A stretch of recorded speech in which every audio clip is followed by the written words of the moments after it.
Hey everyone, welcome back to the All Music Matters in That podcast. I'm your host, Brian. Today, welcome a special guest from way out there on the West Coast. We got a boy, Gills. How you doing today, brother?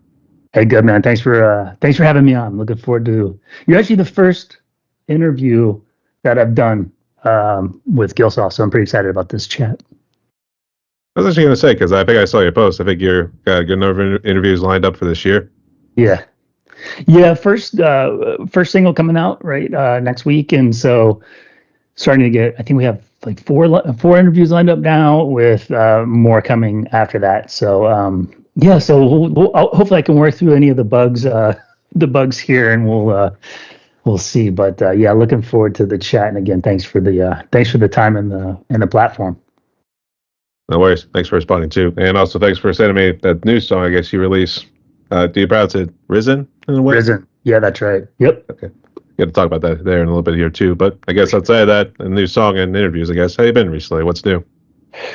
Good, man. We were over the holidays, went down to the Palm Springs, Joshua Tree area. To me, it's a great location to just kind of clear the mind, right? And so, yeah, busy year, so it was good to get down there and disconnect for 7 to 10 days, kind of like rebalance everything out, because I know 2025 is going to be chaos, and that's okay. It's by design. So I'm looking forward to the chaos that this year will bring.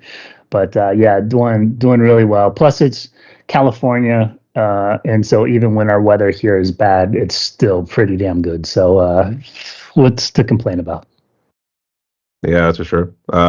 Are you close? Actually, which part of California are you hailing from? Bay Area, but up in the Tri-Valley area. So it's kind of up over the hills from San Francisco, San Jose. So it's a little warmer climate, a little sunnier here, a lot less of that San Francisco fog that comes in. So San Francisco fog.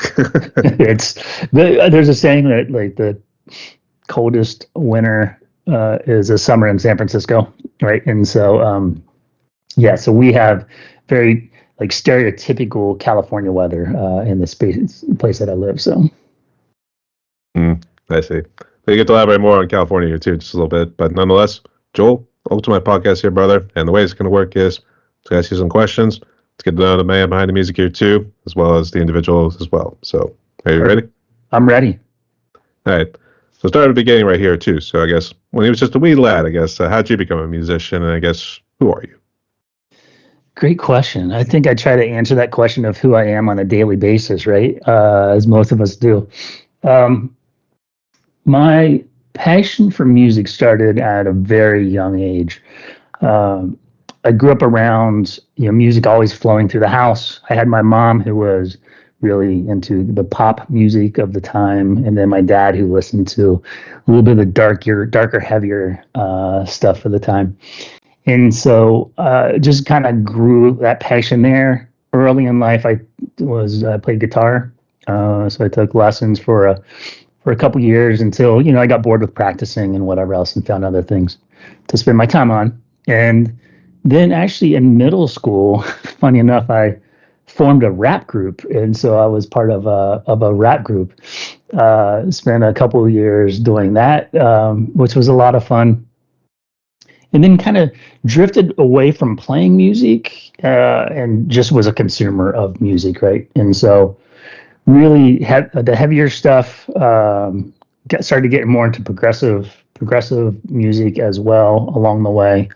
And then it just kind of hit me that, I've always really had a passion for drums. And I know I'm speaking to a drummer as well. And so like, once you scratch that itch, there's no going back. And so I picked up a drum kit. Actually, it's a Roland E kit, and it's sitting behind me here. That was my first drum kit, and started playing. And I realized that I love it, and I'm decent, right? We'll call it decent, right?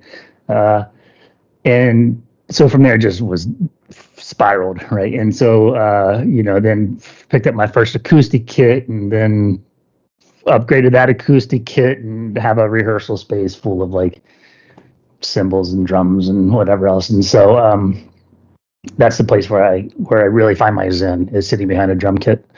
And so from that, really focused on, did a lot of cover bands, everything from blues to some tributes to heavier covers and whatnot. And so, but then really had this itch for original music. And so started writing some original songs with some local musicians, and didn't really do much with them. And I also would sit in the studio and I'd come up with like original drum patterns. I mean, I would spend like 4 hours to come up with, a 15-second clip of a drum pattern that I really liked, right? And so really became a kind of a student of it. And so then I just took that passion and just it blew it up. And, so that's kind of where the seed for Gillsaw came from, was taking some of these drum patterns that I had created and then just layering and building on top of those. And so, yet one of the things with all of that is I I I do not like gatekeepers. I do not like anybody that says you must be this way in order to consider yourself a drummer or a musician, or music must have this structure or that. And so to me, that's where progressive music is really important to me, because in progressive music they break a lot of the rules. And then that's where industrial music is also important to me, because they break the rules of what the hell an instrument is, right? Like if you go back to those early industrial pioneers, they were just creating sounds out of nowhere and making music out of it. And so to me, it's that rebellious nature of the progressive elements and then the industrial seed that is what I'm really trying to blossom into Gilsaw. They say rebellious too. I was thinking the Rage Against the Machine and killing in the name of what the fuck you, I won't do what you tell me sort of deal. Exactly. Yeah, man, that's exactly it. Like it just in life, there's a lot of gatekeepers, right? Who want to hold you back and bring you down and tell you why you can't achieve your goals and why what you're doing is wrong and you'll never be successful. And we can get into the psychology of that, of like that's their own like own personal demons that they're working through, whatever else. But I try to blast through any of that, right? The thing that I love when somebody tells me I can't do something or my approach is wrong, or like, to me that's fuel for the fire. Like look the fuck out because I'm going right. And so yeah, so that's really, that rebellious nature is definitely core to who I am and who I've always been in my life for the most part. So That's good to hear. Have you lived in California your whole life? I haven't. No, I was born and raised in Central Ohio, which Central Ohio's got a really solid, heavy music scene. And so that's where I was born and raised, and then moved to Colorado. Actually lived in Denver for 13 years, and then moved up into Seattle. Lived there for about 6 years, and so then I've been in California for 6 or 7 years. So yeah, California is the place where I'm staying though. Once I landed here, I was like, ugh, okay, this is it. So it's not a perfect place by any stretch, but it's my place now. So We at least got the roof over our heads, so that's a yeah, good thing. exactly. So, all right, let's go ahead and jump into Gilsaw. So I guess first off, where'd you get the name from? I guess just because of the last Yeah, name. last name, and then really wanted something that showed a little bit of an edge to it, right? Like, and if you kind of take both of those, gill, if you look at, the biology of a gill and a fish, right? And so it was like, and then saw, right? Like the polar opposite of that, right? Man-made for destruction, right? And not life-feeding. And so to me, it was like a nice marriage of those two kind of themes into the name. And then with Saw, like there's a lot of great imagery you can do with that as well. And so yeah, so it's one of those. I sat down and just threw down a bunch of names. Like I had a notebook and I was constantly scribbling down names, and then I just threw Gilsaw in there. I was like, that's the one. Like it just stuck, and I think I slept on it maybe for a night, and then was like, no, that's definitely, like, no questions asked. That's what this band is. So That's how I knew about the horror franchise Gilsaw as well. So yeah, so that's right. Oh, Exactly. Joel, I want to play a little game. So, yeah. Exactly. It's funny. That my I've that first Saw movie was one of like the best horror movies ever made. And so then they kind of took that theme and repeated it 9 other times, right? And so which was fine. I watched every one of them and enjoyed them, right? And so yeah, so there's definitely some of those elements I think that makes it a little more interesting, right? So Well, I think they made more murder mystery as they kept going along there too, and it was yeah, always like some little bit that went from like the last movie they just incorporated to make sense. exactly. This one, Yeah, that's exactly right.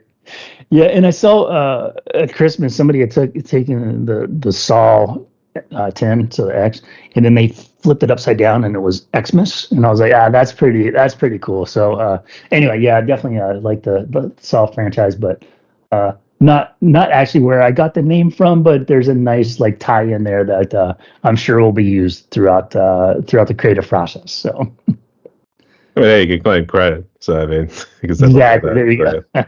Okay. I guess how would you describe your, I guess, genre of music? Because it did sound like you were talking about industrial, progressive, and all that stuff.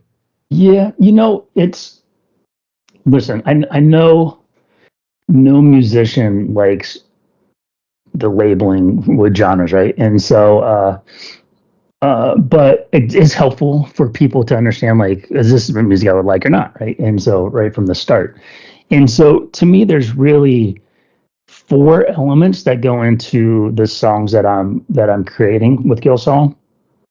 The first one is uh, progressive elements. And so what I mean by that is not like crazy time signature changing and all of that, but just, you know, not focusing so much on the standard structure of a song, right? Not like here's the textbook way that I need to create the song. It's more of sitting down and letting the song come out, right? How does this song want to exist in the world? And then the second thing is industrial, right? So I do love the industrial sound, right? And so it's a lot of just that layering of different sounds, different sound effects. Um, I'll take sound effects and then I'll reverse them and then throw all kinds of just different crazy stuff on top of it to create a very unique sound that's getting used, right? And so that to me is a really fun element of industrial that gets pulled into it. And then metal, right? I love metal. I've grown up on metal, and so it's always going to have that like little heavier edge to it. And then the last piece is atmospheric, right? Like you'll see in a lot of the songs that I'm creating, there are elements of almost like meditative pauses in a song.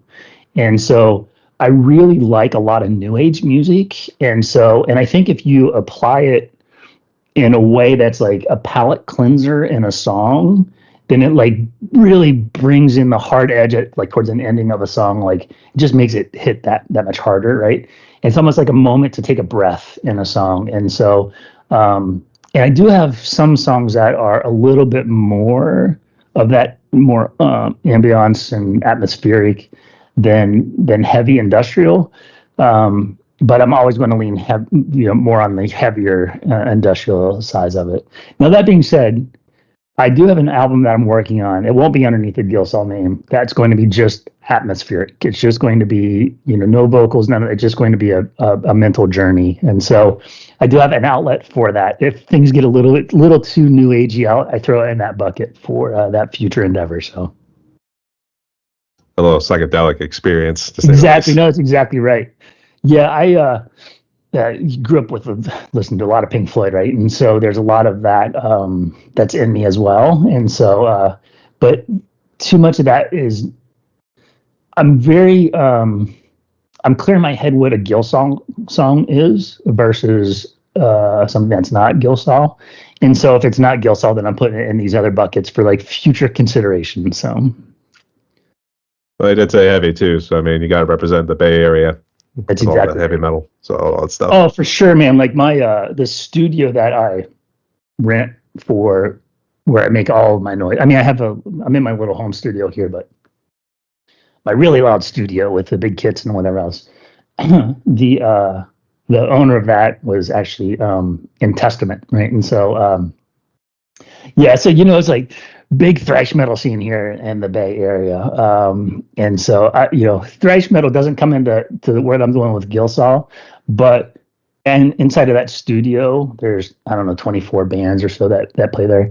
I would say 23 of them are thrash metal bands, and so there's a lot of that sound that inevitably influences. So, Well, yeah. I mean, when you think about it too. So, yeah. actually, how far does the Bay Area normally cover? Because I always thought it was more close, like San Diego, because I know that's where Dave Mustaine said he used to surf back in the day. Yeah, so the Bay Area is massive, right? And so you have at the bottom of the Bay Area is San Jose, and then the north part is San Francisco, and then to the east is Oakland, right? And all those surround the San Francisco Bay. And so like where I live is east of where Oakland is. But man, like really you can kind of go down into Santa Cruz as well and kind of consider that Bay Area, and then up into parts of wine country, Napa and that consider the Bay Area. So it's a massive space that has just about everything you could possibly want, right? From like downtown Oakland, which is an experience, downtown San Francisco, which is an experience, wine country, Santa Cruz on the beach, Mountain Diablo if you want to get into the mountains, right? Like there's just a lot of variety in this area for sure. That's for sure there too. And I did want to get into Kobe here too, but I guess real quick, who do you normally consider was like a big influence? I guess I think you mentioned you're a drummer there too, so I guess who's in terms of your drumming and music wise? Yeah. Man, so that's a hard question because there are drummers that I'll touch on that are I can't say that they've influenced me because they are far beyond any of my skill sets. And so if anything, it's more of like I sit in awe of them. And probably Danny Carey is my favorite from Tool. I've only had a chance to see him once play, and it was just magical experience. What he does behind a kit is just it blows the mind. And then Mario Duplantier from Gojira is definitely one of my favorites. Actually, I caught. Here, I'll show you this real quick. Here you go. This is a Mario stick I caught at a Gojira show, and so that's definitely a prized possession on my wall of drumsticks over here. What he does that one video a year where he just it's like a creative drumming video. It's usually like 3 or 4 minutes of just solo drum work, and his skills are just off the charts good, right? And so like it's magical to me. It's like it's a spiritual journey listening to some of those masters drum, and so it's just. And then I grew up. Probably the biggest band that influenced me was Pantera, and so it was just those Abbott boys, man. They sure could play, right? And so like Vinny, actually, I bought a Vinny snare. It's a Thomas snare, Vinny's signature, and it's a big thing. It's 8-inch snare, right? That thing is just like a keg, and but that was an emotional moment, man. Like they had it in a local drum shop here, and I saw it online, and I was like, I gotta get that. And so I popped in, immediately bought it, took it to my studio, and like, man, that was like just an emotional moment of like, thinking back to the sounds that band created and how much it meant to me, as a teenager at the time. And so, yeah, probably not the most like technically advanced drummer, but definitely one that's a very solid influence, for me. So I actually did hear the song "Floods" on Ozzy's Boneyard the other night there too. It was like that's awesome. Yeah. It's so I was fortunate enough to see Pantera 3 times back in the day. Twice with Vulgar Display, and then once with Beyond Driven, and man, just like life-changing experiences. So that's for sure. I was got a kick out of like some of the stuff they were talking about with their albums. Like with Vulgar Display, they say they brought in some homeless guy and they had to like punch him like 30 some times to get the right picture. That's awful. Yeah, I had that shirt, right? Like, yeah, that the jaw's all crooked. Like you could tell that person. That was before like AI could just spit out a picture like that, so I can see how that actually went down. So, Well, the Beyond Driven one was actually not meant to be a drill going into the guy's head. It was meant to go up his ass. So, oh really? Oh shit, that's funny. oh man, it would be them. So I mean, Absolutely, yeah. That's uh, they were such rebels, right? And when they hit the scene, heavy music existed, but and I wouldn't even say that they became like mainstream or anything like that. But they kind of blew up in that world where it was like, who the hell is this band and what is the sound, right? Like it's angry as shit, but it's also got a groove to it, man. I can move to this music, right? And it's and I yeah. So for me, it was just like it was something that I had never heard before, and it just spoke to me deeply. Much like there was one other band I want to touch on, and that was well, he's an artist, Devin Townsend, and so he's probably the other one that really changed my view of music and what's possible in music. And so I went. This was in 2011, 2010. He was on a tour with the Ocean Collective. And I'm a big fan of the Ocean Collective, and they were coming through Denver. And so I bought it, got a ticket, and they were playing with Devin Townsend. I was like, who the hell is this guy? And so I went and listened to some of his stuff. I was like, who the hell is this guy? Like, where has this been? Like, how have I missed this? And then forget about it, slippery slope down that rabbit hole. And like, now I'm like a huge fanboy of Devin Townsend. I've seen him in concert several times. I love his creative work. He touches all the genres as well, right? Like if you take something like the Hummer, which is simply an atmospheric kind of journey, you're right, and then you take that and then you compare that to like deconstruction, which is very like heavy and in your face, right? And then you can compare that to like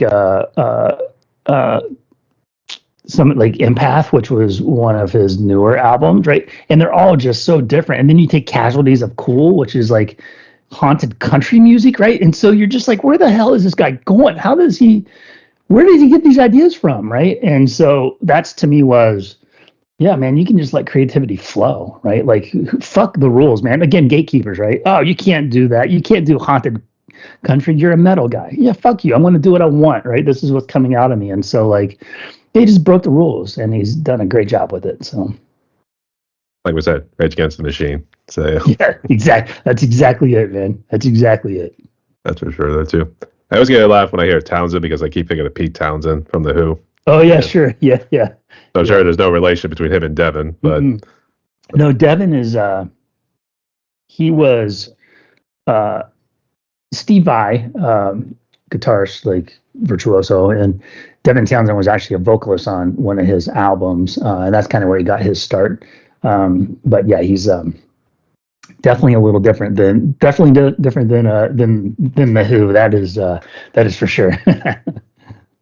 Yeah, that's for sure. That too. So, all right. Actually, I was going to say I did a drum cover of Floods from Pantera. So. Oh, awesome! Yeah, I do have to absolutely check that out.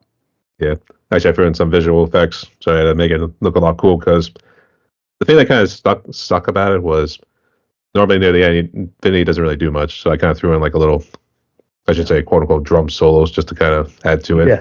So. Yeah. No, that's good. Like to me, I've played a lot of covers, and there are some times where a song is just the drum part is so iconic that like you just have to play it the way it was recorded, right? Or else you're an asshole. And so, but most songs to me, like get the core right, get to like if there's certain grooves in there that are just like kind of the iconic part, nail it. But improvise, man. Like, and that's the part about being an artist is like I'm not a robot, and so I don't want to just go up there and make widgets on a drum kit, right? And so I always try to improvise a little bit in the covers that I'm doing. and put my own signature on it, right? My own personality into it. Otherwise, it's shit's just too boring. So That's what I did because like right near the end where it's like doing like a little background with all the thunder and lightning and all that stuff. It was mainly just Vinny was like doing like that. He did that like every now and again, so it was just mainly yeah, hitting it. So it's like I need a little bit more. Otherwise, it's just gonna be boring there. So yeah, that's it exactly, man. Good for you. Yeah, yeah. definitely. You have that up on your YouTube channel then? Yep. Yeah, cool. I'll check that out for sure, man. That's awesome. And may they rest in peace. Yeah, for sure. Man. Like, just sat in with Dimebag, man. Like, when he was killed in Columbus, actually, Columbus, Ohio, right? And so I didn't live there at the time, but killed at the Al Rosa Villa, which is so many metal bands came through that place in Columbus, and Pantera had a huge following in Columbus. But man, I was just, and that's part of it, right? That's part of the reason why the psychopath killed him was, frustration over the breakup of Pantera and whatever else. But yeah, man, just talented brothers, and definitely want to visit their gravesite at some point where they're beside each other. So that time he was touring with a Damage Plan. That's what it Mhm. was. So, yeah. That's right. Yep, that's exactly a Damage Plan. Yep. I think there was another reason for the killer, his motivations. I think he was saying like dying was somehow in his mind, taking all the music ideas from him or something. Oh yeah, that's right. I did hear that. Yeah. That's right. Yeah, little out there, to say the least. So it just sucks that it ended in the tragic death of somebody with such talent, right? So That's for sure. All right. And I know we're touching on a hard topic here too, but I guess how bad was COVID? Were you in California when COVID had hit? yeah, man. So funny story with COVID. I was in California and I was doing. I was an executive producer for a band, and we had. I'll keep them nameless because I want to try to really separate what I'm doing with Gillsaw from any of the stuff I've done in the past. But their album was set to release March 17th of 2020, followed by a 6-week European tour that we had booked. And so all the pieces were in place, like all the PR and publicity leading up to it, this big tour, European tour launch. And then COVID shut it all down, right? And so we started getting trickling in of like, hey, they canceled the Paris show, and I was like, shit, man. Like, okay, well, let's just 4-day gap in the schedule. Like, then a couple other venues started canceling, and I was like, shit, this is over. And so then it was like just a matter of days before everything was paved over and shut down, and really disappointing. And so, yeah, it's funny, like. In life in general, you have these great plans, and like the reality, tends to course correct you at times. And so that was definitely a course correction in my life in the music industry for sure. So I guess outside music wise, I guess how bad was it for you personally? Did it kind of affect you mentally? it was not too bad actually. Like the one thing that was nice was I was commuting into the Bay Area, like into Silicon Valley area, and every day, which was traffic in the Bay Area is awful. And so it was nice to not have to commute every day, right? So I was like, yeah, man, I'll just do a home office gig, and like life is good.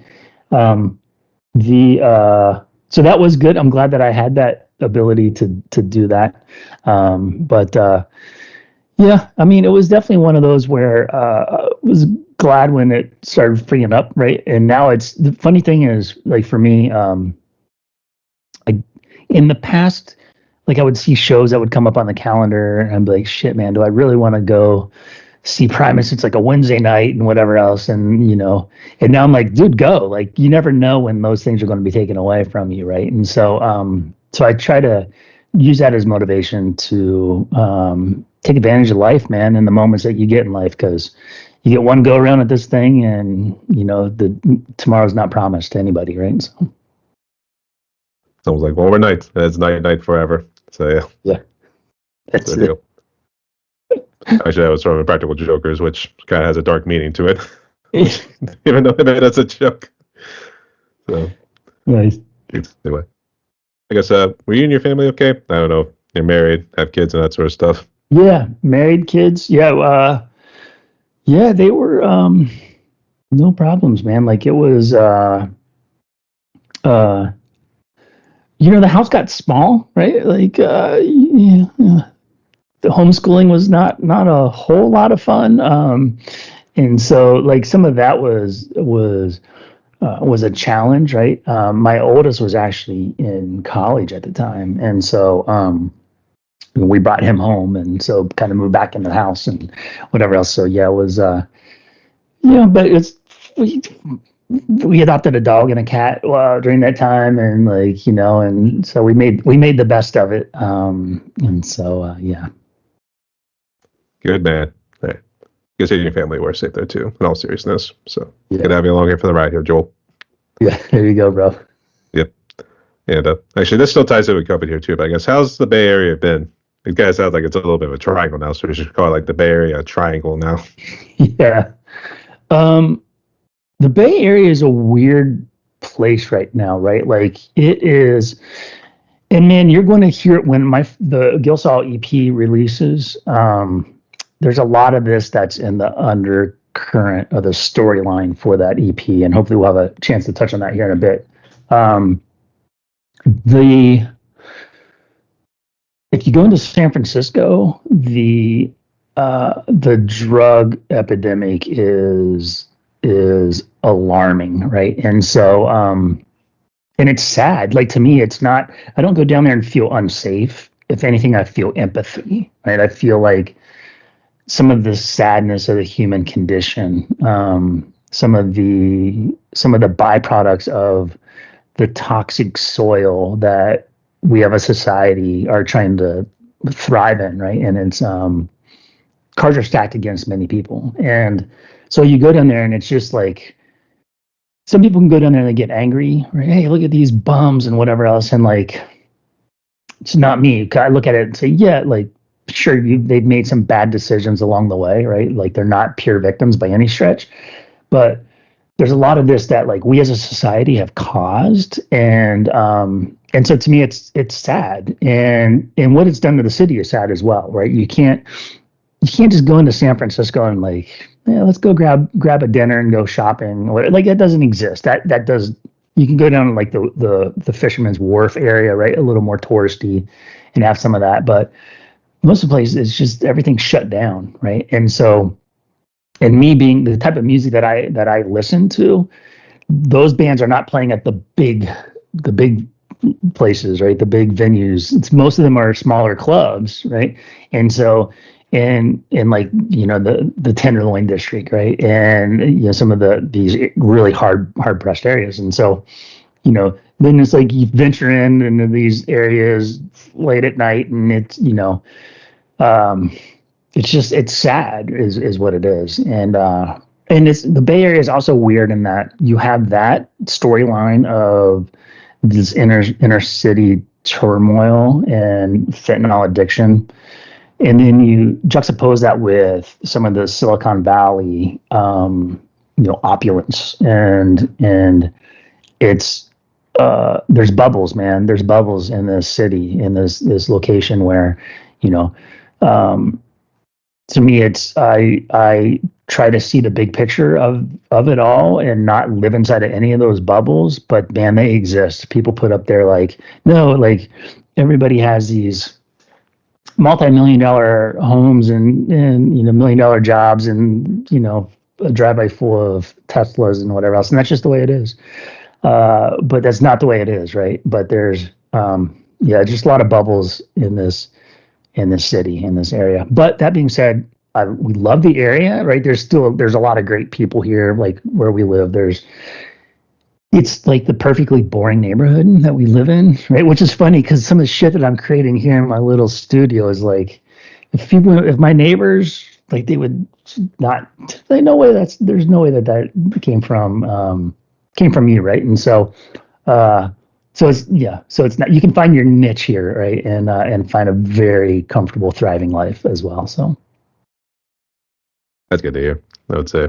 I actually did interview somebody who's out of the San Francisco area. He did say about the homeless situation, and pretty much what they say on like those right wing networks. It's like it's not entirely false, but no, it's not. It's funny. Like it's on some of the right wing Fox News and that they try to they always try to find the scapegoat, right? Like, oh, it's because it's Governor Newsom, he's a Democrat, and so it's his fault, and it's all those liberals in these big cities causing the problems, and it's none of that, man. Like we need to stop trying to find like the victim and start really focusing on what the solutions are, right? And so for me, you have to really go to like, how have we set up our society from an economic standpoint, right? Like, how many people in this world are the cards completely stacked against them right from the start? Yeah,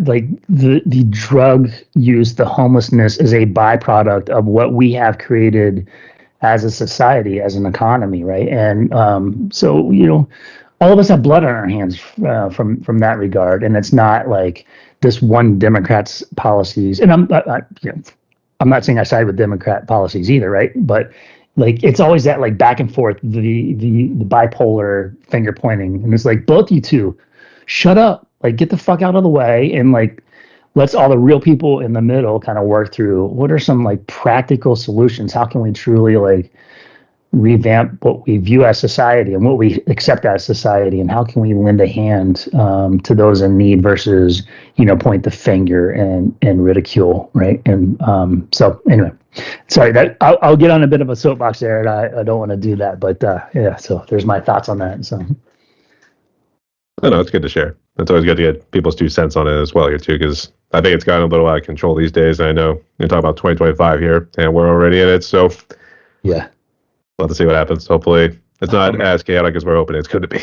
Shit, man, I'm like, nothing will surprise me at this point, and and so like to me, it's like buckle up for the shit show, and I try to not pay attention to any of the mainstream news outlets or any of that. Like, also not I go into like conspiracy rabbit holes and echo chambers there either, right? Like, to me, I'm just like, I'm just going to live my life, right? And like the chaos of that is going to just happen, and I'll make sure my family's safe, and and do what I can to help those around me. So good thinking.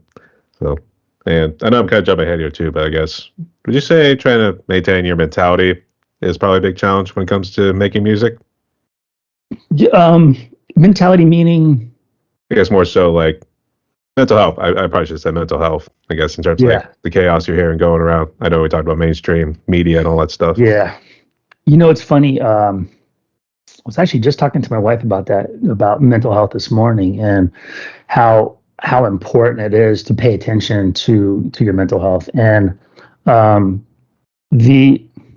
for me, I try to make sure that I express myself, right? And I try to not suppress. And so to me, that's what actually helps, right? If you look at, it's funny, you look at the first single that's being released from Gillsaw, which is Risen, right? And there's some like demon type of visualness to the song, and there's a reason for that. And so it's like, and you can look at that on the surface and be like, oh man, this is evil music. And I was like, shit, man, it's not evil music at all, right? This song has an evil component to it by design of the overall story that I'm trying to tell.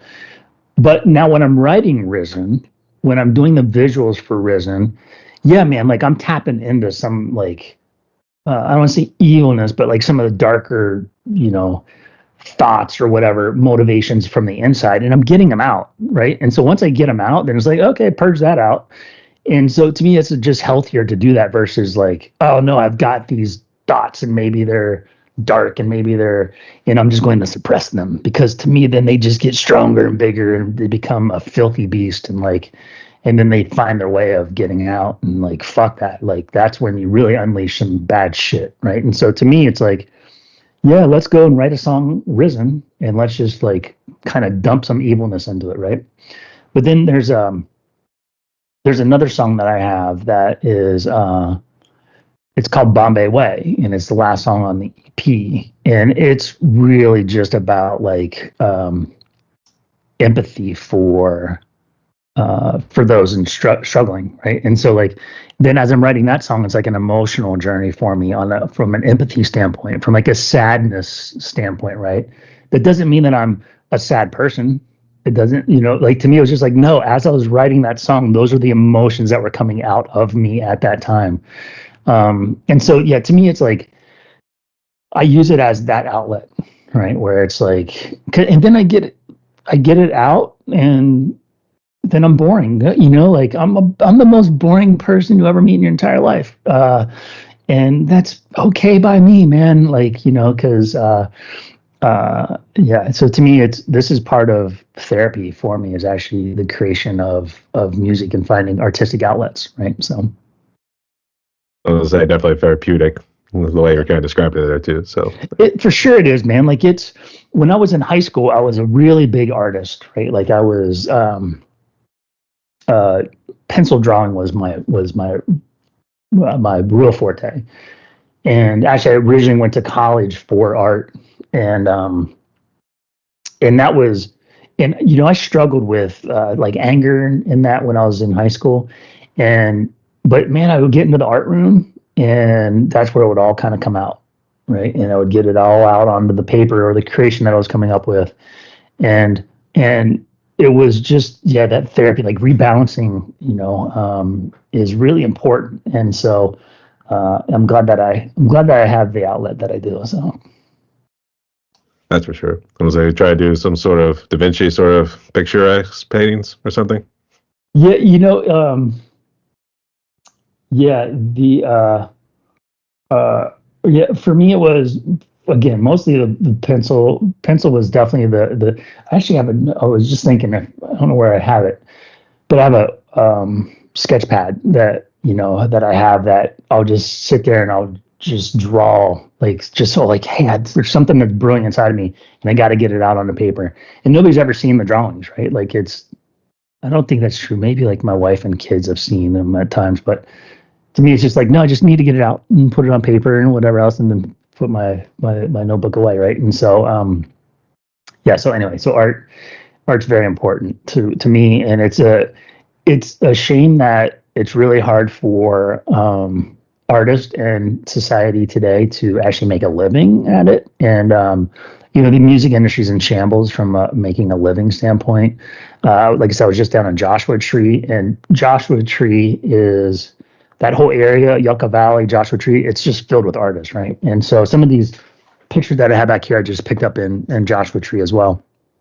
Just some great artists, and it's like it's just sad because it's like as a society we do not value that from an economic standpoint, right? And so and I don't know what you do about that, right? Like I don't have the solutions, but like to me it's just more of like just an observation that it's just sad the way that art is not so much perceived, but the way it's valued in society from that standpoint. Because to me, it's really it's vital for both those conveying the art, but also for those consuming it. Right? Like you don't have to be an artist to appreciate art. Right? Just be thankful for the artists that are around and just appreciate their talent. Right? So anyway, it's something that's been important to me throughout life and it continues to be so. And luckily, my daughter has the art bug planted in her pretty deeply, which I'm pretty excited to see where that blossoms into. So, well, they can at least explain where she got that from. So, yeah, well, my wife is really artistic as well, right? So, so she definitely has. She's got art in the genes for sure. So, good catch. I'll definitely say that. So. But it seemed like you were kind of alluding to like AI in that case here too. So I guess, what do you make of AI and social media these days? I think it's double-edged sword in a way because I know it has its bad sides. But I guess, what's your thoughts on it? So that's a great question. Very timely right now, right? Like there's a lot of chatter out there of bands using AI art for their covers, and because it's taken away from actual artists, right? And so. And it's funny because a lot of bands are protective of their art from music, right? Like AI should not be creating music, but then they're okay with using AI generated art, right, for album covers and whatnot. And so, for the most part, the content that I push out, I pay for through various services. And so, I have a couple subscriptions that I have. I'm creating a video right now for my second single, which is called Siren Comes, and we're just putting the finishing touches on the video now. And I went and I purchased footage, right, like video footage of to use in the video, because it was like, no, like I want to use what's out there, but I also want to make sure like the artists who are doing it are compensated for it, right? And I don't want some generic AI generated that looks like everything else that's kind of marginally shitty, but also kind of interesting, right? Like, which is how I kind of frame AI art. Now that being said, I'm also not. We have to embrace AI in some way, right? It's kind of like when streaming came about for music. There were some musicians who were like, damn Napster, and like, no, you've got to buy physical copies. And like, guess what? They lost the battle because society said, nah, streaming is the way that we want to consume our music, right? And so AI is going to exist. And so it's on us as artists to find how can we coexist with AI, right? Again, I don't have the solution for that. I just know for me, AI will never show up in any of my songs, like in any way, shape, or form. Like it just will not. Even like AI mixing to me sounds like shit, and so so I just won't. AI will not touch my music. And actually, on my website, I even say like AI does not belong in my creative process, or some. I have some like declaration for that on there. Most part, all of my visuals as well. I'm going right to an artist and purchasing from them or generating them on my own with different tools that I have for that. Again, grew up an artist, so like I have some of that outlet that I want to push as well.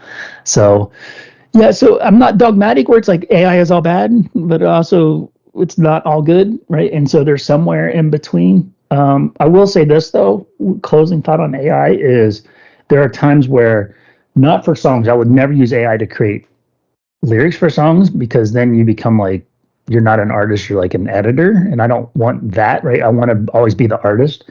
But there are some times where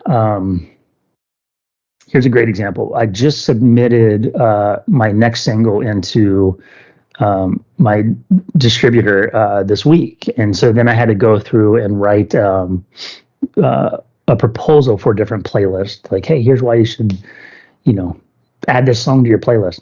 And so I wrote up what I thought was a good proposal. Then I was like, I'm going to throw this into Gemini on Google and have them like kind of like refine it and just see if, and so Gemini kind of refined it. And then I was like, marginally shitty, marginally good, marginally better.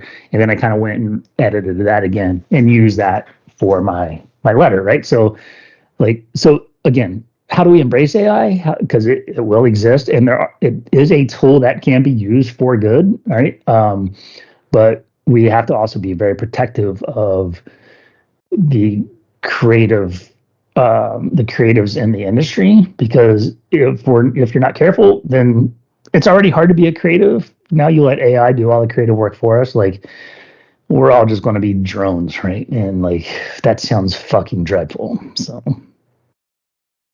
Dronified zombies in a way. That's exactly it, man. Like, fuck that future, man. Like, I want nothing to do with that, right? Like, I want the creative, eclectic, eccentric people in this world, because to me, it's like so important, right? Like, I don't want us to all be beige. So, that's for sure. I guess we'll have to see what happens. I don't know what this new administration is going to be doing this year. So, let's. Dude, shit, no, man. Like, it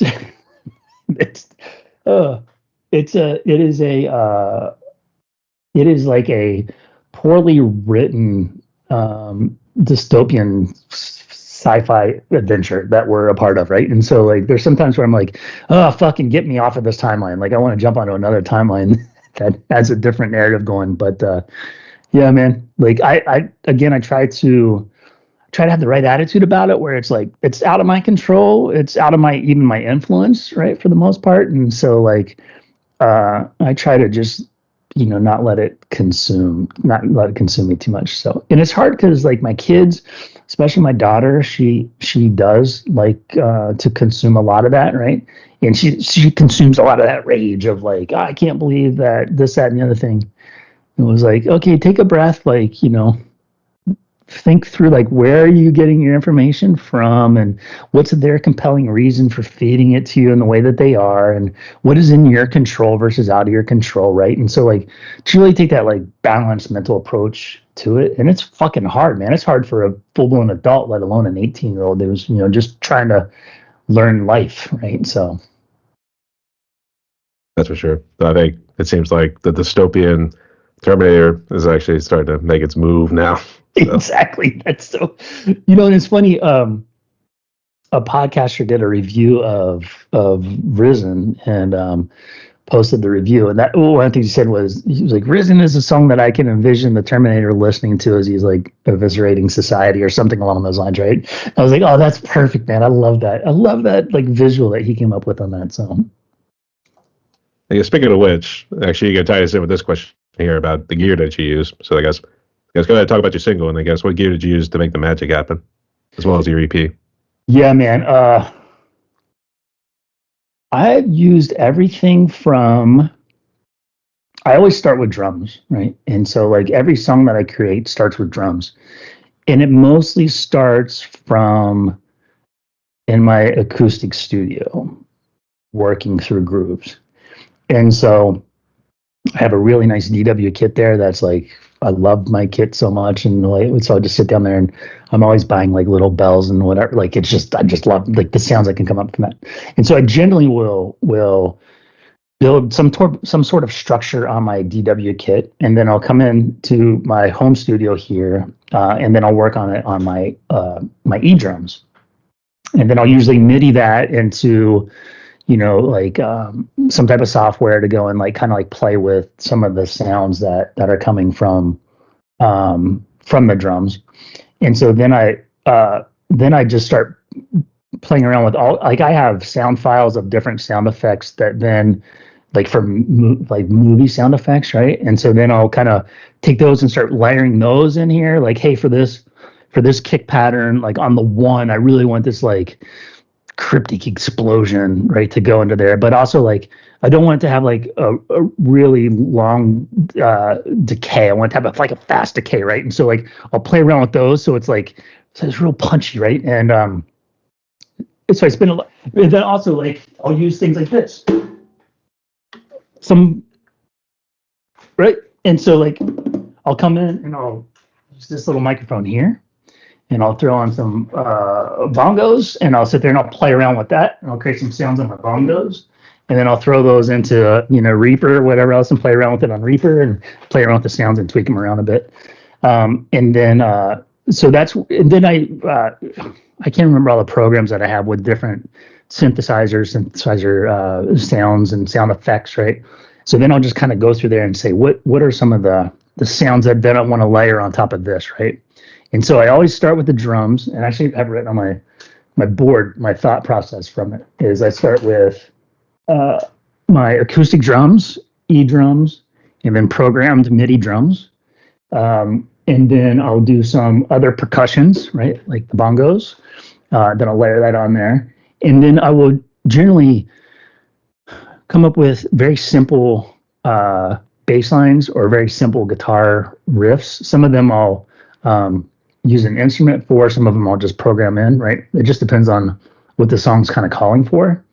And then build sound effects on top of that from just different kind of sound effect files and how I want to play around with those. And then throw some atmospheric sounds like ocean waves, right? But then how can you take those and then like reverse them, right? And then elongate them so they're just this really cryptic sound, right? So play around with all of that. Throw on synthesizers on top of that, and then throw my vocals on top of that. And so for vocals, I use a lot of just different filtering on the vocals. And so you'll hear in my song, it sounds like there's 5 different vocals going on, right? With different vocal sounds. Some of them will be, like a darker, deeper, like, And then there's some that are it sounds like it's a choir singing, right? Like, and so it's just playing around with all of those. There's so much you can do with software, but again, I also go back to like, here's another drum that I bought. This is a Native American drum, right? And so this is going to show up in one of my future songs. I don't know exactly how, but like it's like a legit Native American drum that I got at a pawn shop in Joshua Tree. So I don't want it to all just be what can the computer do. I want it to be like, how can I take these type of elements and pull those into the music as well. There are sound effects in the second release that I'm coming out with, Siren Comes, that it's actually, I'll show you what the sound effect is. It's these Altoid tins. And so I took those and I smashed them together and I recorded them. And then I went and I played around with them in different programs that I have.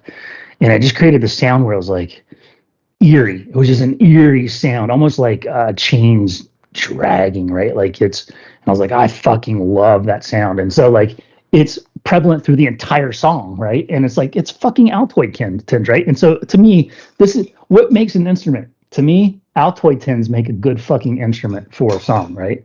And so again, break the rules, right? Tell me, gatekeep. Tell me that you can only make music that's a drum kit, a bass guitar, a lead guitar, and maybe a synth. And I'm going to tell you to fuck off because I've got different ideas, right?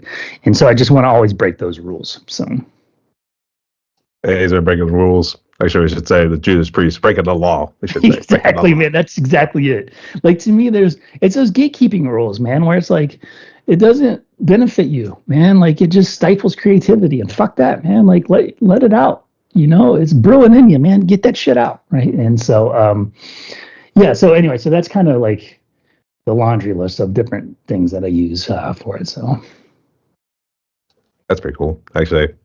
Have you released this EP yet? And I guess your single Risen yet? Yeah, Risen drops on January 10th.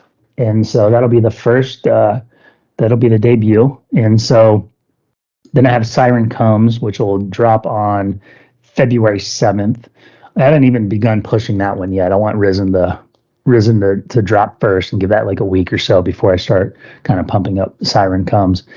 And then I'll probably do one more single. I haven't decided which that single will be yet. Like 4 weeks after Siren Comes, and then I'll release the EP. So the EP is, as of right now, is a 6-song EP.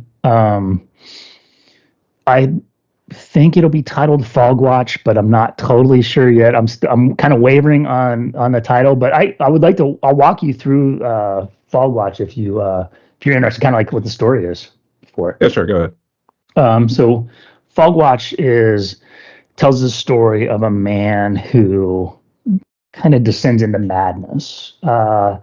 He starts his life thinking he's doing what is right? Thinking that he's contributing to society. The story is he works at a lighthouse, right? Protecting boats from crashing into the islands. And then he realizes nobody gives a shit, right? The boats aren't like, the captains aren't thanking him for his service. They're just like drifting on by, right? And he realizes like what he thinks he is doing is right is not really valued, right? It's taken for granted. He's taken for granted. And so then he starts to try to find other outlets to find, fulfillment in life. And he does that through conjuring up deities like Risen. He does that through Siren Comes has really got it's a story of a siren, which was in the Odyssey, where those the voices that would sing and like lure ships into crash into the islands, right? And so Siren Comes is a story how this siren breaks free of that island, and she comes and she visits this man to really drain his soul, is really what it is. And so it's really like sexual undertones of her using seduction to try to capture his soul. And then there's another song that's a little darker where this person, has this calling from Risen to actually go and take his life through self-burial, right? And so it's a whole song about like digging the trench in life and going into the trench and covering yourself. And then he realizes that he's made a mistake, right? Like, and so then that last song is kind of like the closure of the whole EP. And what you really find out is the whole story was a figment in this person's imagination, and they actually were somebody that society had just beaten down, and then they were kind of a drifter that I don't know if you're familiar with the Salton Sea in California, but it's a really depressed area, and there's a lot of like just real drifters that live in that area. And so this person had just succumbed to drug overdose and drug abuse, and actually was discovered dead in a ditch along the Salton Sea, right? And so, so again, it's that like mental journey of this person through that, where you realize this whole time it was just this person who was beaten down by society in this drug-induced state, having these visions, and ultimately succumbing to drug overdose, right? And so, yeah, so that's the EP. Again, it's like, it's funny because I get people online who are like, "Oh, that's devil music." It's like, shit, man. It's not. It's okay. Yes, I'm dressed with horns and some, right.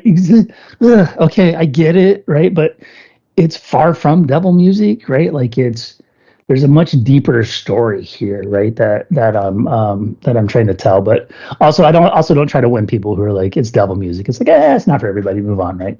And so anyway, so I'm looking forward to releasing that EP, and hopefully it resonates with some people. So I just know it's some sort of bot or someone who just wants to crave the attention when they're calling it devil music.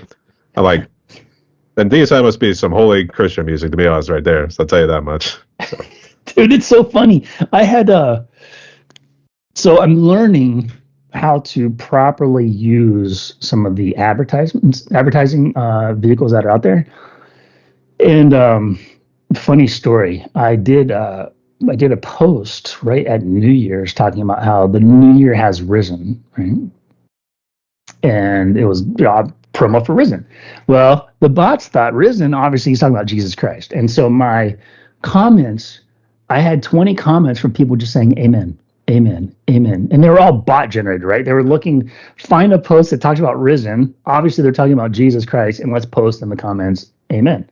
And so when I saw it, I was like, oh shit. So I killed off the advertising on that one. And I was like, I've got to be a little bit more, I filter a little bit more on how I'm targeting that advertisement, because like, it's not devil music, but it's also definitely not Jesus music. So I don't know if amen is the right comment on my post about Risen, but teach their own, I guess. So, even though those were bots. So I would say, hey, could make an excellent song idea going forward or something like that. Exactly. Let's see if all the Jesus guys coming out. So yeah. Oh man, I love it. Yeah, it's great. Yeah, interesting to see what kind of ideas I come up with next from some of these experiences, for sure. The way you're kind of describing like your EP right there, I think there was actually a movie called Lighthouse.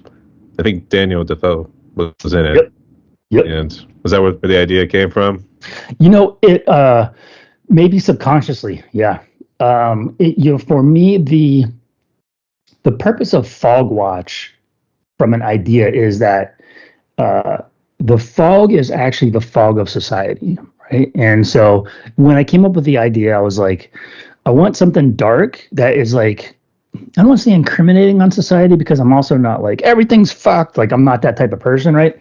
But like something that kind of puts a haze on it, right? And so I just had this idea of this person who is trying to protect something from the fog, and the fog being some of the elements of society, right? And so so that's where the idea kind of came up. But I think that movie, I love that movie, by the way, and I think that was probably in there subconsciously, right? And because it was dark and twisted, right? But like, and not like in an overtly dark and twisted way, but yeah. So I can't say that it had nothing to do with it by any stretch. I'm pretty sure it was part of the seeding for it. So. Well, as good as he left out the part where he was making love to a mermaid. So that's right. Yeah, there you go. That is devil music, then, buddy. What are you doing there? So. Yeah, I know. That's so funny. Oh, good shit. But is this EP in Risen? I guess is this the only material you released so far with It Gills? is.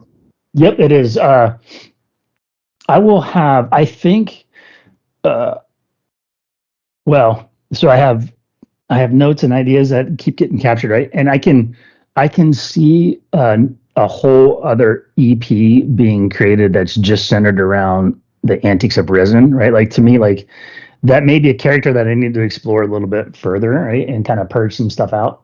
Um, but also like there's also parts of me that one of my favorite albums of all time is Pretty Hate Machine by Nine Inch Nails, right? And um, so that is uh, there's a little bit more like danceability, for lack of a better word, but like something that like there's probably a group of songs that will probably fall into that bucket where it's like maybe a little bit more of a like a groove that you can move to, right? Like I don't like I'm not a dancer. I don't like so it's not the goal, right? But like something that is a little bit more of like movement versus mental, right? And so I can kind of see some of those ideas starting to form, but right now I'm just focused on getting Fog Watch for because I made Fog Watch is the going name for it right now, but getting Fog Watch released, and then I'm going to quickly move into what's next. And so I think that those two prevailing ideas are kind of what's germinating, plus my atmospheric thing, which will be different than Gilsaw. But yeah, but shit, dude, like world events could change my thinking on that. Like it could take me in much different directions, and so I'm also like, I also don't want to gatekeep myself. We're just like, no, you've got to do these things, right? And so to me, it's like when it's time for me to start really spitting out the ideas for what's next, then they're just going to come out, right? Like to me, an artist is, man, I get it. Some of this sounds like douchey, and I apologize that, but like some of being an artist to me is like they're not so much your ideas as much as like you're the vessel for capturing these ideas and bringing them into the world, right? And so so there's a lot of this where it's like, what are the prevailing ideas that are going to be at me at that time that then I will use myself as the vessel to bring into the world. And so I also don't want to be too I don't want to plan it too much. I just want it to kind of like organically occur. So and then also like for me as an artist, I also have a couple other um, groups that I'm a part of that we're working on original music, much different than what I'm doing with Gilsaw. And so like I have those creative outlets as well, which is a little bit more standard, right? Like those are efforts where I'm the drummer, right? And so like they come in with their bass lines and their guitar parts and their vocals, and I come in with here's the drums that I want to pull into this song, right? And so I have that as an outlet as well, which is nice because like I don't have to think about the whole entire idea and structure. It's just like what's the basement of the song need to sound like, right? So anyway, so a lot of different outlets for me. So That's for sure too. I was gonna say you improvise, so at least yeah. in terms of the Gilsaw, and I guess what'd you say this instrumental project was called? I don't have a name for it yet. I don't have a name for it yet. I know the first album is going to be about the concept of, and actually it's going to be a continuation of the Fog Watch EP, because when this person dies, envisioning the soul drifting out through the solar system, right? And so it's the first song will be Earth to Mars, right? And so it'll be just like, what does that sound like for a soul to drift from Earth to Mars, right? And then Mars to Venus is the next one. So what does it sound like to Mars to Venus, right? And so as you imagine, as you get into the big gas planets, it's going to have a much different sound than like Earth and Mars, and then you get into the asteroid belt, right? Like that's going to have a much different sound than when you drift out into Pluto, right? And so like it's, to me, it's like creatively, what would that sound like, right? There's no right or wrong answer. It's just like creatively, what do I think that would sound like? And so let's get it out there. And so I already have that idea, and I've got you can't really see it, but I've got picture of the Milky Way on my wall that actually my stepdad got for me because I was talking to him about this idea. And so I look at that and I'm like, that inspiration is going to come out. It won't be Gillsaw because it's going to be much different than what I'm doing with Gillsaw, but it'll be fun. So. I'll say, damn, that's some good shit you're taking right there. So. Dude, and that's the funny thing. My drug of choice and my only drug is what's in this mug, my Gillsaw mug. It's caffeine, right? Like it's, yeah, I'm the most, again, as soon as I allow myself to be boring, that's when all this creative shit started coming out, right? Like, and so, yeah, I don't, yeah, no, none of that, man. Like, no, like, caffeine is my drug of choice and my only drug of choice, and which is weird because some of the shit that I come up with, people be like, "Dude, you're twisted." I'm not saying I'm not twisted, sure, but I'm a human, so we're all a little fucked up. But like, yeah, man, it's all just in the brain. So natural chemicals. So It's America. We're all a little fucked up in some sort of way. that's it, man. Dude, like, and some of us could own it, right, and be like, yeah, fucked up. And then the people who live in denial, it's like, ah, man, that's too bad that you live in denial. Like, you're fucked up too, man, and it's okay. Like, be fucked up with me, all right? So, I guess so. All right, great choices there. I guess just go back to the EP. Have you done every song where you made the music first and then put the lyrics on last? That's a great question, actually. No. The Siren Comes, actually, I wrote those lyrics first. And I remember I was on my couch and I had my tablet, and then all of a sudden I was like, oh shit, I just started typing. I wrote the lyrics in like 10 minutes. And my wife's like, what are you doing? I'm like, I just wrote lyrics to a song. She's like, in that short of time, I'm like, yeah. I was like, I'll revise them, but like they all just came out. And so then it was like, so then I took those lyrics and kind of put them aside, and then I started with the drums, right? Like that's, so then what I actually did for that one was I have a bunch of files on my in my computer of just different drum lines that I've come up with over years, right? And so I kind of sifted through those and found like, oh, wait a second, what I did there I think will fit nicely with this song. So then I take that into my studio and then I improvise on top of it, right? And so then I create that and then eventually layer it up to where the vocals will kind of meet in, right? And it's always weird finding the melody because like there's not a lot of melody in what I'm doing, but I try to use like instruments that are really out there, and to kind of come up with a melody line. Whereas like, oh man, that sounds really cool. Now can I fit the lyrics into that? And so if I can make that connection work, then it's like, okay, now I've got that top end of the song, right? And so like, but I will spend hours on like the most mundane shit trying to make that connection. I am there's a concept that I have where I said that's not Gillsaw ready yet, right? Like, so to me, it's not like there's never, it's good enough. Like that doesn't exist. So to me, it's like, if I'm not completely content, you're never completely content, but close enough to completely content, then like I'm going to keep working on it, right? And then and so anyway, so yeah. So long story short, most of them start with the drums and build up, but there have been at least one example that I started with the lyrics, then built the drums to ultimately connect those. But that like connection at the top is always like, shit, man, it's not totally there yet, right? And that's where a lot of that tinkering comes in. That's why for me, the way my brain works, it's easier to just go at the basement and then build all the way up. So. Yeah, I would say normally it's how it goes with like doing the music first and lyrics come last, so you're able to like compose the story around it here too, because it seems like that's what you're kind of doing with your lyrics. It's kind of like composing a story, in which case it's a much more toned down version of The Lighthouse, and we should yeah it was weird. Like I had the idea of after I wrote Fog Watch is the first song on the EP, and that's the first song that I wrote for this EP.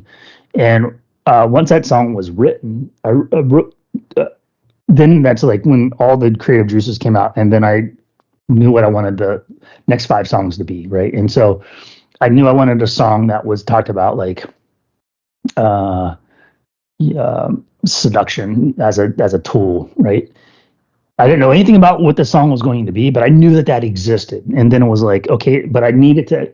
Then as I thought, it was like it needs to fit the theme of what I'm doing here. That's where I thought about sirens, right? Like, okay, what would it be if like a siren actually broke free from the island and actually came and visited somebody to? So it's like this is perfect because sirens are evil, right? But they do it through this like beautiful enchanted voice, right? Trying to allure. And so like that fits. It fits the theme of Fog Watch being a lighthouse operator. And then there's like the horror story of like a siren that breaks free and actually comes and visits, right, this person at night and tries to like consume his soul through seduction. It's like shit, dude, that's fucked. And so then it was like lyrics, boom, boom, boom, boom, boom, boom. So it was like, all right, now that song exists from a lyric standpoint. I know how it fits conceptually into the album. I have no idea what it sounds like though, right? So fun projects though. It's all fun. So That's great choices right there. So, and you said when is this EP coming out? It'll probably be, let's see, February is when Siren comes, and then beginning of March. And so I would guess towards the end of March would be when it'll be released. Yes, that's how I envision it working in my head. So, All right. Can't wait, mate. So keep us posted. thanks, brother. Appreciate it. All right. So, Joel, we briefed some questions here pretty good. So, here, let's jump to some fun ones. Ready? Sure. All right. So, let's start here with the first one here, too, man. I'm curious if there's a certain Californian dish we don't know about, but what would you say is currently your favorite food? Man, listen, like I will never turn down Mexican food ever. And when I lived in Denver, Denver is known for green chili, right? And so they'd have these big ass burritos just smothered in this green chili with pork, and oh man, so fucking good. And so like you can't really find it outside of Denver. At least not to like the degree of what they make in Denver. And so like that's my favorite dish is a big ass smothered burrito and green chili from Denver. The close second would be my dad lives in Memphis, and so I'd spent a lot of time in Memphis, which by the way, killer music scene in Memphis, like that blues, man. That you walk down Beale Street, some of the blues that just comes out is just man, that shit just grips your soul, right? And so I love blues, I love that sound, and I love barbecue, right? Like a dry rib barbecue, forget about it, man. That shit is fantastic, right? So like, yeah, so I'd say probably those two are neck and neck, 1 and 2. So. So me and my dad, we actually been thinking about trying to get to Memphis, but they keep talking about the crime rate down there, so I think they're trying to dissuade us from coming. Yeah, it's funny. It definitely is there's a little bit more crime there now than what it was, when I was a kid down there. But you can still go, like, I probably wouldn't venture out like too late into the evening, right? In some parts, but like you can go down there on a weekend, Saturday, where Beale Street's just popping, right? Like BB King's is hopping, Rum Boogie Cafe, and like the blues is just pouring out, and it's an event, man. And so yeah, I would, if you have an inkling, I would definitely go and explore that. So it's on the list, but we'll see what happens. So thanks so Awesome. much for sharing there. Okay. For the next one right here, I think you kind of touched on it too, but I don't know if The Lighthouse is your favorite movie, but do you have a favorite movie? And then what's your favorite TV series if you have one? So my favorite movie of all time is The Crow. I refused to watch the remake that just came out. Like when I saw it, they were remaking it, I was like skeptical, but then I was like, maybe it'll be decent. And then I read enough reviews that I'm like, I will not even go close to that movie. I will not watch it because what Brandon Lee did in the original Crow was just, it was amazing, right? And the fact that he died during production of that movie was just like, I actually visited his grave when I lived in Seattle. He's buried right next to his father, and so yeah, that's the movie, and that soundtrack was fucking amazing. The Crow soundtrack, and so yeah, The Crow is by far my favorite movie. So, and I exposed my daughter to it a couple years ago. I was like, hey, we should watch this. We should watch this movie. It's one of my favorite, whatever else, and watch it. And she loved it. And I was like, all right, good. I've done well as a dad. Like, I'm passing these things down, so that's awesome. And so I did something right. So, I did something right. I've done enough dumb shit wrong, but there's some things that have gone well. So that's awesome. Thank the Lord. So yeah, That's it, man. great choices there. And so I know you're talking about caffeine right there. So I'm guessing is your favorite non-alcoholic drink coffee, and then what's your favorite alcoholic drink if you do drink any alcohol? Yeah, I don't drink, man. Like, I gave up alcohol a couple years ago, and honestly, I just like felt like shit, man. Like I would have like one or two beers. I was always an IPA guy, right? Like, and so, I'd have a couple beers and then I'd just wake up and just be like brain fog and lack of energy and motivation. And I would just eat stupid shit. And I was like, this isn't serving me anymore, right? And so, yeah, so I just quit. And I was like, it doesn't belong in my life anymore. And but up until that point, I was always IPA, like the bitter, like I mean, it's kind of cliche. Like they had IPAs definitely had their moment, right? And when I lived in Denver, they were huge in Denver and whatever else. But yeah, I was definitely an IPA fan. But now I enjoy my water and my coffee. Those are my pretty much my only two drinks that I have. So Looks like you also put in your own little merch right there. I guess how much merch you got right now? Just coffee mug and a T-shirt. Yeah, that's the standard fare. Yeah, coffee mug, T-shirt, sweatshirt, and actually just stood that store up. I don't know, a couple weeks ago. And so the reason I wanted the mug, but was also again, everything that has the Gillsaw name I wanted to believe in and trust, right? And so I was like, all right, what is this process of like ordering and is the product good, right? Like, and so I haven't received I think the T-shirt should come today, the first T-shirt I ordered. The mug's good though. Like I was pretty happy with how that turned out. It's the Gillsaw logo, which is, I love that logo. Of course I'm biased, but whatever. So the mug's great, and then I'll see what the t-shirt's like. But again, like anything that has a Gilsaw name, I just like there's an element of quality that I expect, and so just want to make sure the quality is there.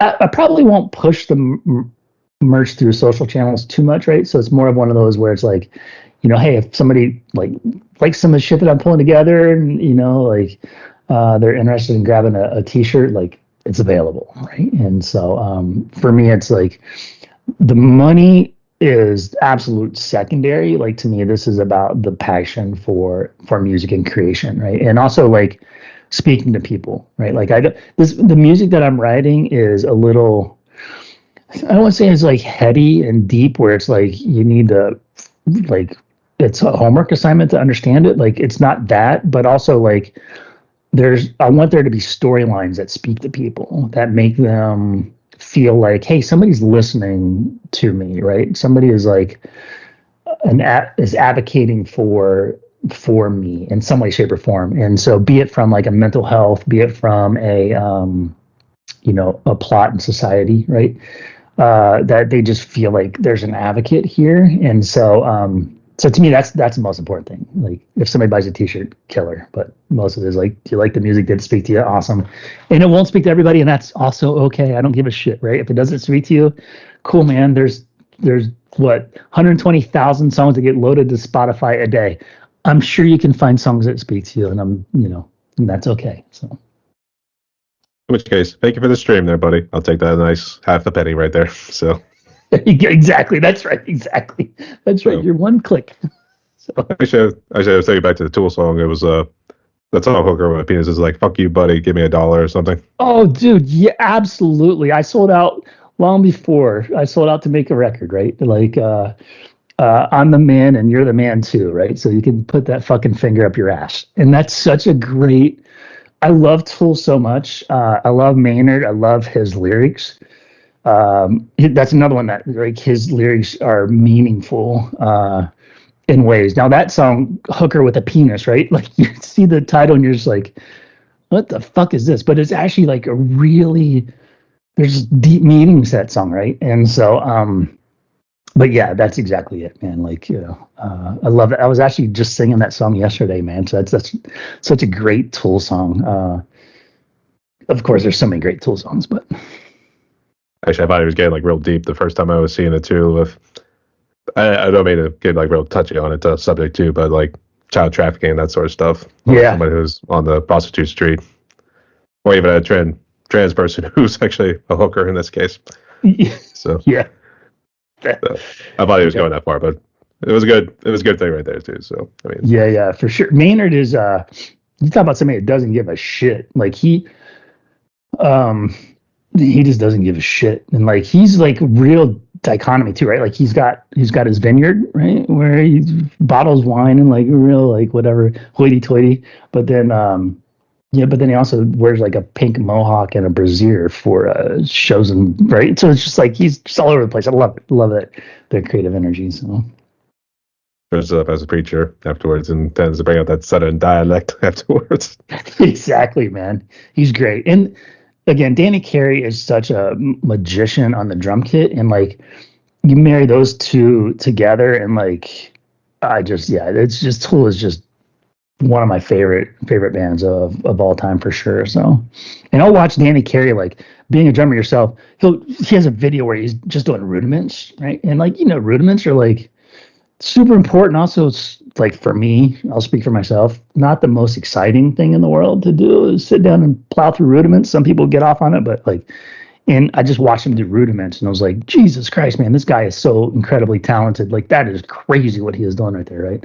So, anyway, just great musicians. I hope that well, let's see, about every 7 years they come out with an album. Their last album came out in 19. So, we're on the precipice of another album in a year or two, I'm guessing. So, we'll see. But I'd say Maynard keeps himself busy with Perfect Circle and Puss of Fire. So yeah, he does. That's right. Yeah, which are two great outlets for him that like just speak differently than Tool. And so yeah, he's the man is definitely, and also I think I saw a post or a comment where he talked about how he's ready to write another album, but like, the other guys in the band they got to get in the studio and start writing some music. So like, okay, cool. Like put a little pressure. So yep, fingers crossed. We'll see what fingers happens. crossed for sure. Okay. But I know we're talking about Tool right here too, but I guess for the last fun questions here, I guess what'd you say is currently your favorite song? If you want to list one from mainstream and then one from the independent community, I'll go ahead. Dude, yeah. So great question. There's this band. I don't even know where the fuck I found them from. They're called Carbon Stone. They had this new song out. It's called Echoes. I just found the song the other day. Somebody on one of the social medias, whatever, posted it. And I was like, dude, that song rocks. And so I've listened to their discography. They don't have a lot of songs out there, but like, damn, dude, they're really good. And so, so that's one. Echoes is definitely one that's been getting some playtime for me. There's also like, sorry, I've got a number two as well. This band called Wheel.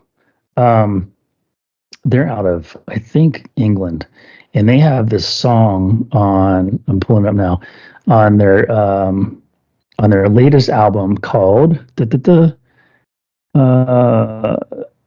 Saboteur. Oh man, fuck, that song is so good. So that one's getting a shit ton of airplay from me as well. And then from like mainstream, ooh man, that's a great question. Let me look and see. I'll look and see what I've kind of downloaded recently that's of interest, because that usually is something that's speaking to me at that time. Not really mainstream, but there's the new, well, kind of mainstream, I guess.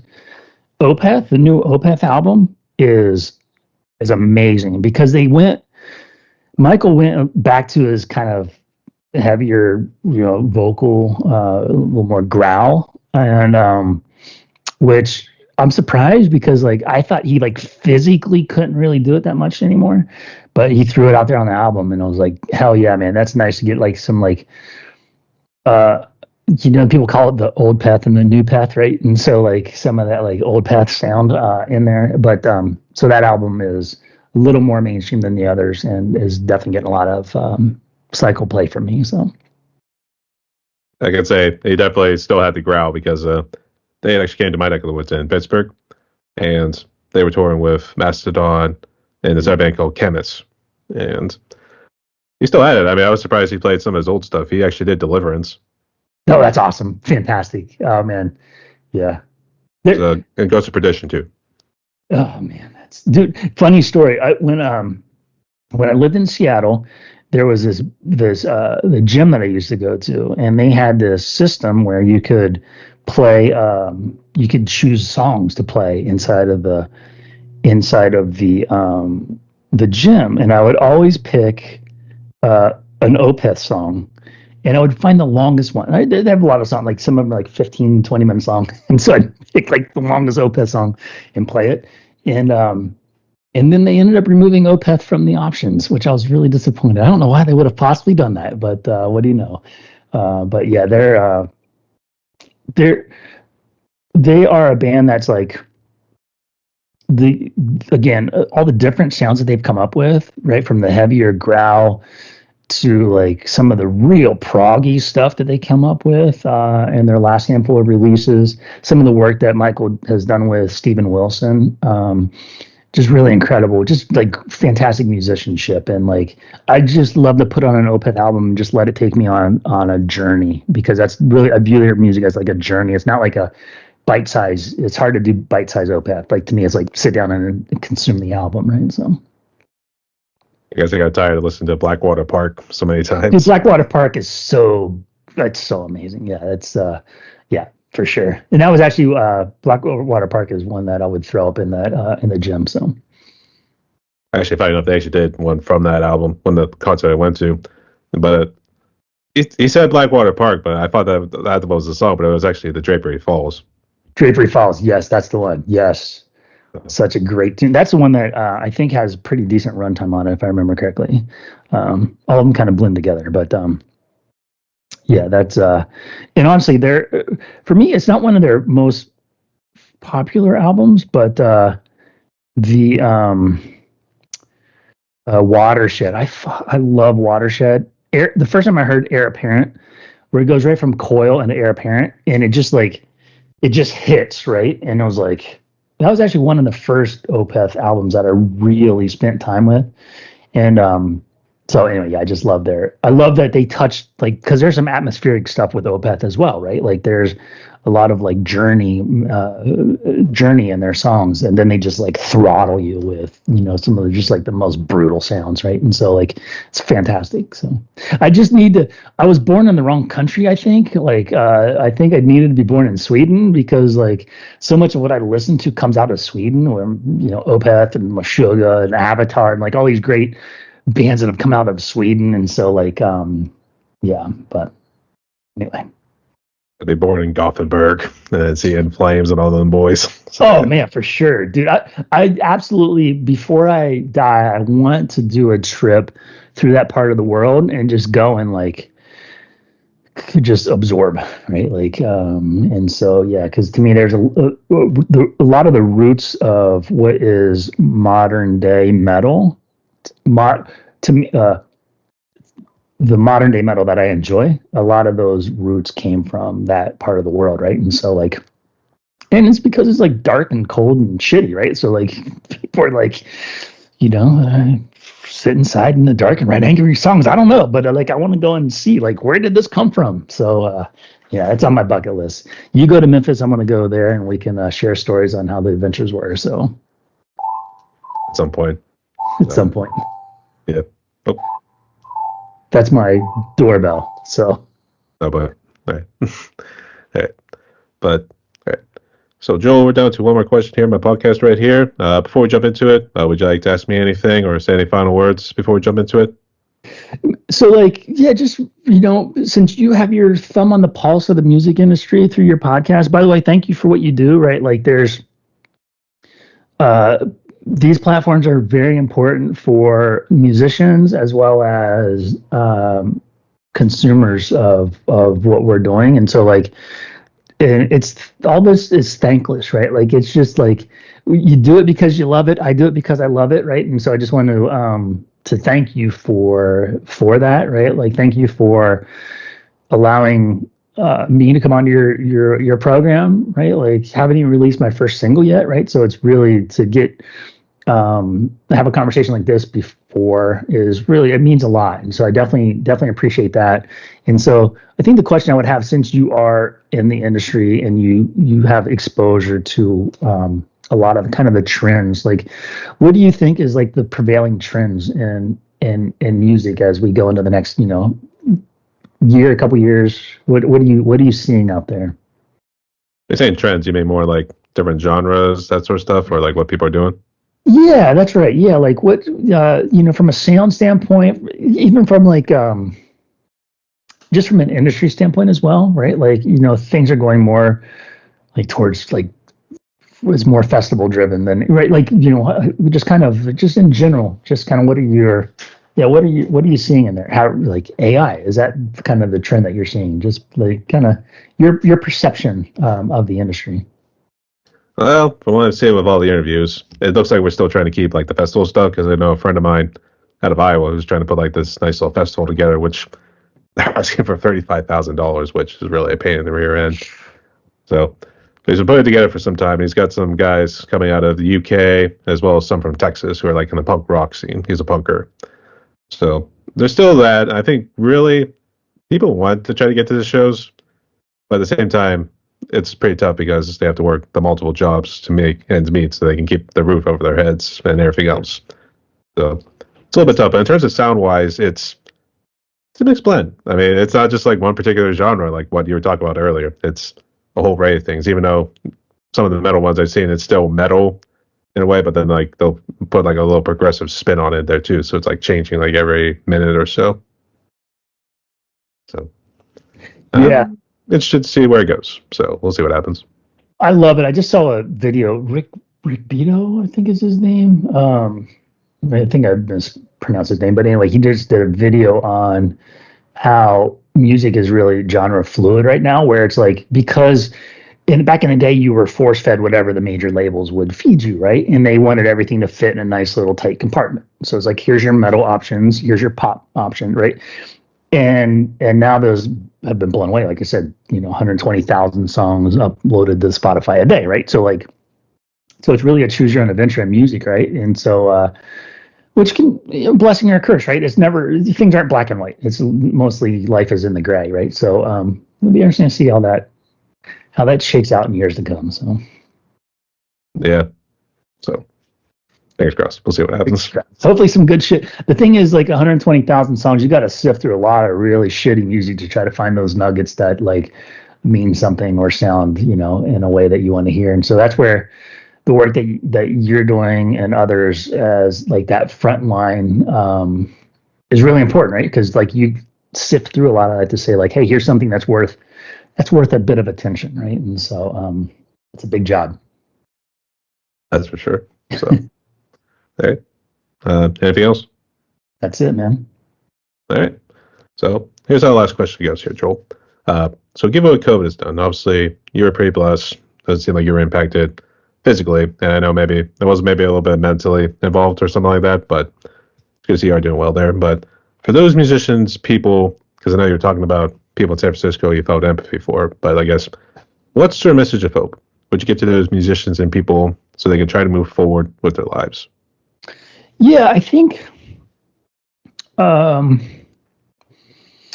you never know where strength will come from, right? Like, and nobody gets out alive, and nobody gets out unscathed, and so all of us face battles, and there's an element of believing in yourself that you can persevere through those, but also leaning on your tribe, right? Like, and to me, that's really important, is to find your tribe. Who is your tribe? Is it your neighbors? Is it the metal community? Is it, who is that tribe for you?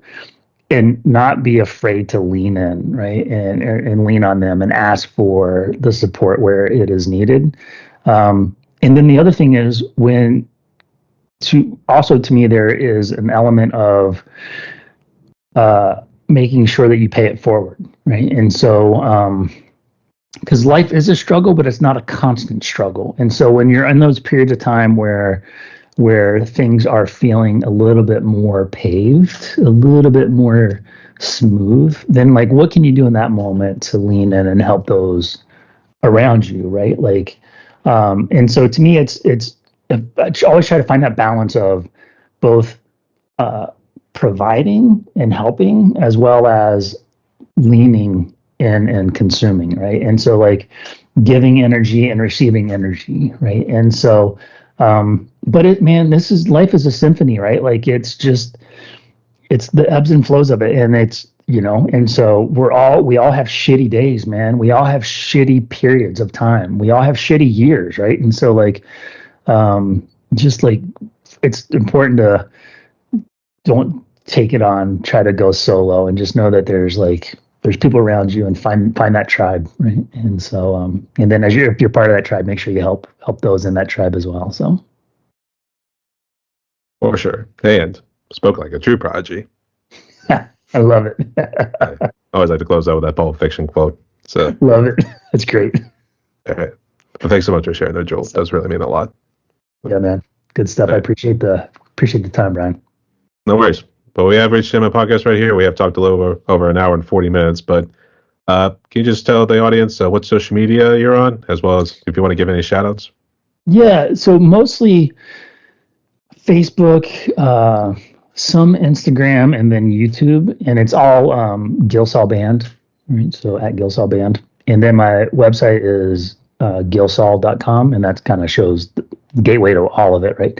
And so the Spotify artist account is finally live now, and so people can go in there and click a follow on that. So like, so that'll be good to see where those numbers kind of go. I don't, realistic expectations. So like, listen, if I speak to, it doesn't matter how small the number is of people that I speak to. If I'm speaking to somebody, then fucking hell, that's awesome. I'm gonna sleep well at night, right? So, so Gillsaw Band is across my social media channels, and then Gillsaw.com, and then you'll find me there.